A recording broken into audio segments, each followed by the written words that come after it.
ये वीडियो काफ़ी यूज़फुल होने वाला है। जब भी कोई डेड मोबाइल आता है आपके पास, आप पावर आईसी को चेंज कर देते हैं मगर सेट ऑन नहीं होता। फिर आपके मन में टेंशन होता है कि पावर आईसी जो हमारा लगा हुआ है ये ख़राब था या नहीं ख़राब था। कई बार ऐसा होता है कि सीपीयू को भी हम लोग चेंज कर देते हैं लेकिन फिर भी हमारा मोबाइल जो है वो ऑन नहीं हो पाता है। कई बार ऐसा हम लोग ये भी सोचते हैं कि काश हमारे पास ऐसा उपाय नहीं होना चाहिए को पावर आईसी बदलने से पहले देख लूं कि हमारा पावर आईसी खराब है या फिर खराब नहीं है। तो आज का जो मेरा टॉपिक है, ये टॉपिक यही रहने वाला है कि पावर आईसी हो या सीपीयू हो, उसको चेंज करने से पहले हमें कैसे पता चलेगा कि हमारा पावर आईसी खराब है या फिर सीपीयू खराब है या फिर सीपीयू या पावर आईसी दोनों खराब नहीं है, कैसे पता करेंगे। तो आप जब भी पावर आईसी को उठाओ, इस वीडियो को देख लेना। अगर आपने ये वीडियो देख ली है तो जान जाओगे कि पावर आईसी खराब है कि नहीं है। तो पावर आईसी जो हमारा मोबाइल में 6357 सीआरबी जो लगा हुआ है, इसका हमारा जो यहाँ पर चेक करना है स्टेप बाय स्टेप। जैसे हमारा पर 1 2 3 4 5 6 कॉयल लगा हुआ है। ये 6 कॉयल जो है बक कॉयल, अगर ये सिर्फ हमारा सही रहने से हमारा जो पावर का 4 हिस्से में बटे होते हैं, जो हमारा सबसे पहला बक वोल्टेज बनाता है, ये बक वोल्टेज एक जो हमारा बक वोल्टेज कंप्लीट ये सिर्फ 7 कॉइल में बनने से नहीं होता। यहाँ पर एक एक्सटर्नल बक कन्वर्टर आईसी लगा होता है, इसका भी ये बक सर्किट में गिनती आता है। अगर ये खराब रहेगा फिर भी मोबाइल ऑन नहीं होगा। उसके बाद आपको चेक करना है, यहाँ पर एक 6 पिन का 6 बॉल का है ये आईसी, जिसको हम लोग VA12 के नाम से जानते हैं, जो सीधा सीपीयू आता है। तो ये भी आपका जो आईसी है खराब हो जाएगा तो फिर आपका मोबाइल डेड के कंडीशन में बना रहेगा। तो मोबाइल में जैसे मैं आपको बताता हूँ, यहाँ पर एक डायग्राम बना के रखा हूँ। जैसे हमारा पावर आईसी जो होता है, ये जो 4 हिस्से में बटे होते हैं, ये जो 4 हिस्से में बटे होते हैं, और सबसे पहला हिस्सा में जो हमारा होता है वो होता है बक, ये हमारा बक बनाता है। और दूसरा में एलडीओ बनाता है, फिर कोडक का लाइन बनाता है जो हमारा जो माइक सेक्शन जाता है, ऑडियो पीए पावर एम्पलीफायर में जाता है। तो ये सब बात की बात है।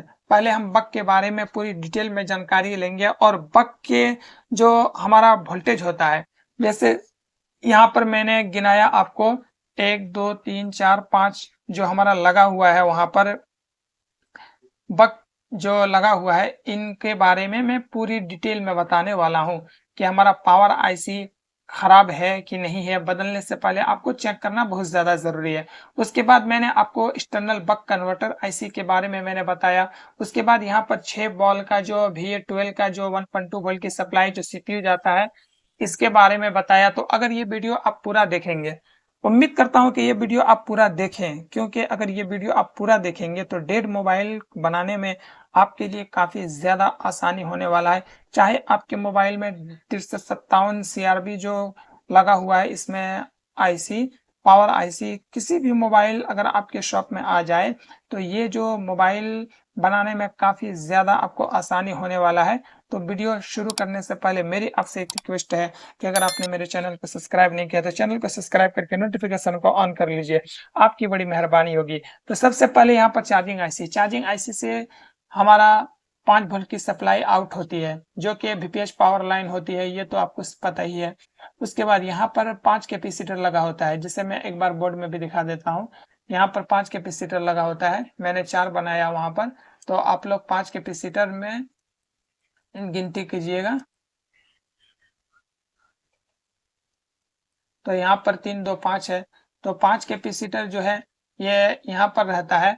तो ये जो 5 कैपेसिटर है, ये पावर आईसी का इनपुट वोल्टेज होता है।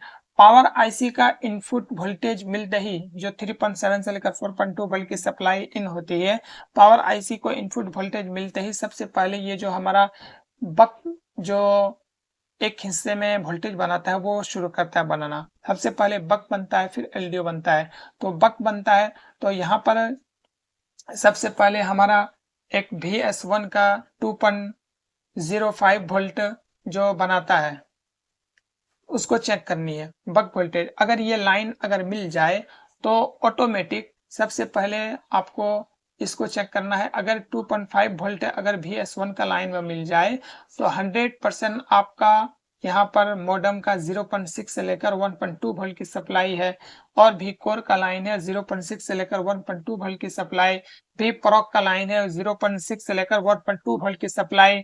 ये 3 लाइन जो है आपका CPU जाता है, और ये लाइन आपको 0.6 से लेकर 1.2 वोल्ट की सप्लाई आपको ज्यादातर 0.8 वोल्ट देखने को मिलेगा। तो इन तीनों में जैसे ही VS1 अगर बन गया तो ये तीनों ऑटोमेटिक 100% बनेगा।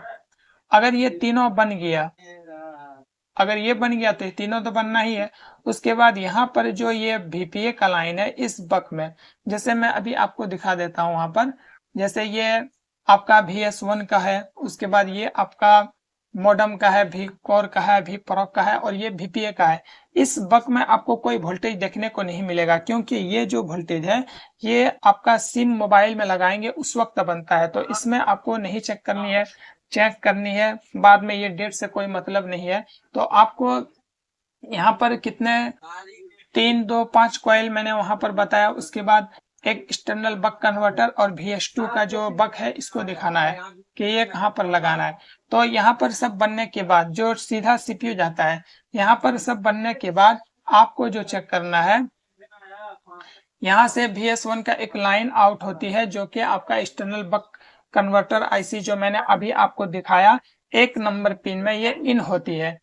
इन होने के बाद आपका VSYS जो हमारा मीडियाटेक का होता है, VPH पावर लाइन बोलिए या VSYS बोलिए, ये आप ध्यान में लगा लें कि मीडियाटेक का अगर आपके पास कोई मॉडल आता है तो उसमें VSYS देखने को मिलेगा, और अगर VPH पावर लाइन देखने को मिलेगा जब क्वालकॉम का CPU रहेगा तो यहाँ पर आपका 7 नंबर पिन में ये 3.7 से लेकर 4.2 वोल्ट की सप्लाई इन होती है। उसके बाद यहाँ पर 6 नंबर से आपका एक लाइन आउट होती है जिसको हम लोग बोलते हैं VS2, जिसको मैंने अभी आपको, तो VS2 कहाँ पर लगा हुआ है मैं इसको अभी बोर्ड में एक बार दिखा देता हूँ ताकि आपको ज्यादा समझ में आए। तो यहाँ पर ये VS2 लगा हुआ है और इसमें 1.4 वोल्ट की सप्लाई आपको चेक करनी होती है। 1.4 वोल्ट की सप्लाई आपको चेक करनी होती है, उसमें आपको 1.4 वोल्ट की सप्लाई मिलना चाहिए। उसके बाद यहाँ पर ये लाइन जो होती है, एक VS2 बनाने से पहले एक लाइन बीच में फीडबैक के लिए दिया गया है जिसमें जो 2 रजिस्टर लगा होता है। अगर ये 2 रजिस्टर भी अगर यहाँ से ब्रेक हो जाए या शॉर्ट हो जाए तो आपका मोबाइल जो है वो प्रॉब्लम में बना हुआ रहेगा। तो ये 2 रजिस्टर जो है यहाँ पर फिर दोबारा आपका जो एक्सटर्नल बक कन्वर्टर IC जो है आउट करती है और ये अपने फीडबैक के लिए अपने अंदर इन करती है 2 नंबर पिन से। तो ये 2 आपका फीडबैक के लिए था। उसके बाद VS2 जो यहाँ से आउट हुआ 1.4 वोल्ट की सप्लाई आपको इसमें चेक करनी होती है, और ये लाइन आपका यहाँ से होते हुए आपका 6 वोल्ट की IC जो लगा हुआ है इसमें इन होती है। और ये IC भी अगर आपका खराब रहेगा तो आपका मोबाइल डेड की कंडीशन में बना हुआ रहेगा। तो MT6357 CRB जो लगा होता है पावर IC, सिर्फ आपका बक जो है फ्लक्चुएट कई बार करता है, तो इसको हम लोग सुधारने की कोशिश करते हैं, लेकिन हम लोग एक्सटर्नल बक कन्वर्टर IC नहीं चेक करते हैं, और ना ही हम लोग VA12 का ये 1.2 वोल्ट की सप्लाई चेक करती है। तो जैसे ही हमारा यहाँ पर ये 6 वोल्ट का IC मैं आपको बोर्ड में दिखाता हूँ कि ये कहाँ पर लगा हुआ है। 6 वोल्ट का IC लगा हुआ है, ये कहाँ पर लगा हुआ है। तो यहाँ पर आप लोग देख सकते हैं YOB जो यहाँ पर है, और यहाँ पर 2 जो आपको रजिस्टर लगा हुआ है, ये जो फीडबैक के लिए, वहां भी फीडबैक के लिए आपको देखने को मिलेगा। तो कई बार ऐसा होता है कि हमारा मोबाइल जो होता है कुछ दूसरा प्रॉब्लम रहता है हल्का फुल्का, और जब हम लोग ये शील्ड जब निकालते हैं और यहाँ पर जो 2 रजिस्टर लगा होता है, अगर ये 2 रजिस्टर में से एक भी अगर गलती से भी उखड़ जाए तो आपका मोबाइल जो है वो डेड के कंडीशन में चल जाएंगे। तो इसका आपको बहुत ज्यादा ख्याल रखना है। और यहाँ पर जो 2 रजिस्टर है और ये है 6 वोल्ट का IC, और यहीं से होते हुए आपका CPU में जाता है एक 1.2 वोल्ट की सप्लाई।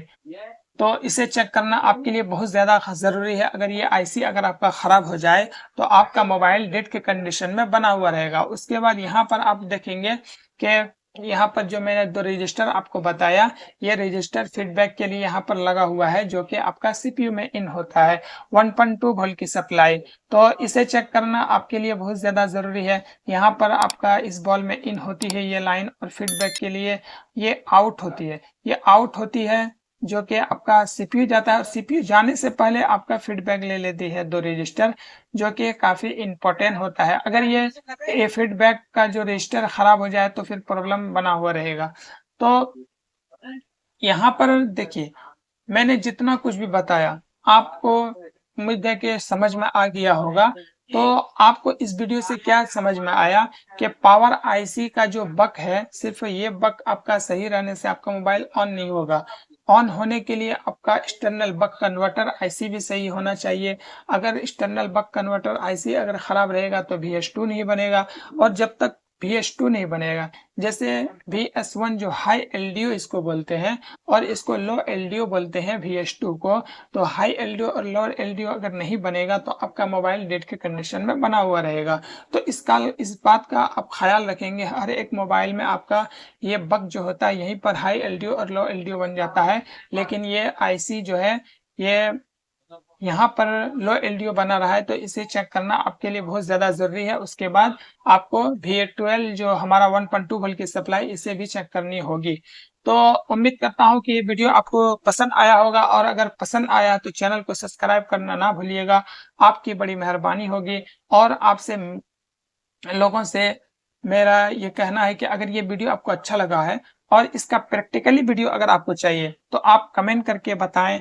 मैं आपको इसका प्रैक्टिकल वीडियो आपको बताऊंगा, डालूंगा, ताकि उसमें आपको प्रैक्टिकली समझ में आ जाएंगे कि कहाँ पर किन से लाइन में चेक करना है, और कौन कौन से लाइन में कितना वोल्टेज आता है। मैंने जैसे बताया तो सब कुछ मैं बताने वाला हूँ, लेकिन आप पूरा कम से कम सपोर्ट करेंगे वीडियो को, कम से कम ज़्यादा से ज़्यादा आदमी अगर कमेंट करके बताएंगे तब जाके मैं प्रैक्टिकली वीडियो बनाऊंगा, क्योंकि बहुत मेहनत लगती है वीडियो बनाने में, और आप लोग ध्यान नहीं देते हैं, नहीं देखते हैं, तो बनाने में अच्छा नहीं लगता है।